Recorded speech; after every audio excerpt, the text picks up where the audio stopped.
అమరావతిలో కట్టడాలు చూస్తే స్క్వేర్ ఫీట్కు 11,000 రూపాయలు అడుక్కు. హైదరాబాద్ కానీ బెంగళూరు కానీ చెన్నై కానీ యా మహానగరంలోకి పోయి వెళ్ళి కట్టినా కూడా 5 స్టార్ రెసిడెన్షియల్ కాంప్లెక్సెస్ 5 స్టార్ లాబీలతో ఉండేది కట్టడానికి కూడా అడుక్కు 4,000 కాదు. ఈడ చూస్తే అమరావతిలో అడుక్కు 11,000. ఎక్కడ చూసినా అవినీతే. ఇంకా భూముల విషయంలో నేను చెప్పాల్సిన పనిలే. శనిక్కాయలకు బెల్లాలకు వాళ్ళకి ఇష్టం వచ్చిన వాళ్ళకి ఇస్తూ ఉన్నారు.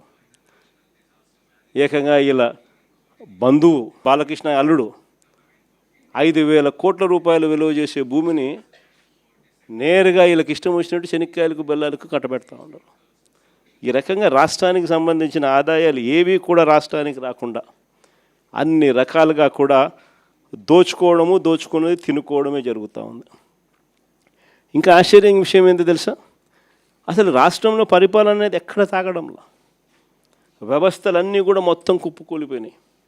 ఈరోజు పిల్లల చదువుల గురించి ఎవరు పట్టించుకోవడంలో, ఫీజు రీయింబర్స్మెంట్ అందక ఏకంగా ఫీజులు కట్టలేని పరిస్థితిలో పిల్లలు చదువులు మానేస్తూ ఉన్న పరిస్థితులు ఈరోజు మొట్టమొదటిసారిగా చూస్తూ ఉన్నాం.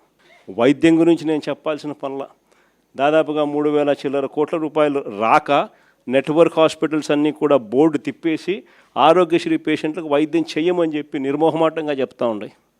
ఈరోజు పరిస్థితి విద్య తెరమరుగైపోయింది. నాడు నేడు కనపడ్డంలా, బడులలో ఇంగ్లీష్ మీడియం కనపడ్డంలా, బడులలో గోరుముద్ద క్వాలిటీ తగ్గిపోయింది, బడులలో ట్యాబులు ఇచ్చే పరిస్థితి లేకుండా పోయింది. 3వ తరగతి నుంచే టోఫుల్ ఒక పీరియడ్గా ఇంగ్లీష్లో బోధన చేసే పరిస్థితులు ఈరోజు రాకుండా పోయాయి. చదువులు పూర్తిగా తిరోగమనంలోకి వెళ్ళిపోయాయి. గవర్నమెంట్ బడులలో పిల్లలు జాయిన్ కావడంలా. విద్య పరిస్థితి అది, వైద్యం పరిస్థితి ఇది.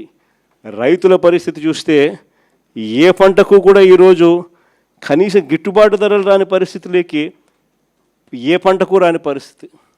అంతటి దారుణంగా ఈరోజు వ్యవసాయం జరుగుతూ ఉంది. రైతుల గురించి పట్టించుకునే పరిస్థితి లేదు. మరీ ముఖ్యంగా యుద్ధం పేరు చెప్పి వంట నూనె కేజీ 40 రూపాయలు ఇప్పటికే పెంచేసినారు. పప్పుల ధరలు ఇప్పటికే కేజీ 15 నుంచి 20 రూపాయలు పెరిగిపోయింది.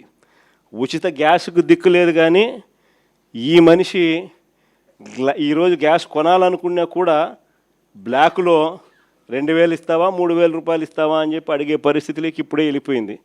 ఒకవైపున గ్యాస్ పరిస్థితే, ఈయన గ్యాస్ మాటలతో గ్యాస్ లైటింగ్తో ఇప్పటికీ ఈ పరిస్థితి ఉంటే, ఈ పెద్ద మనిషి ఇప్పుడు కిరోసిన్ ఇస్తాడంట. 1 లీటర్ కిరోసిన్ ఇస్తాడు, పండగ చేసుకోమంటాడు.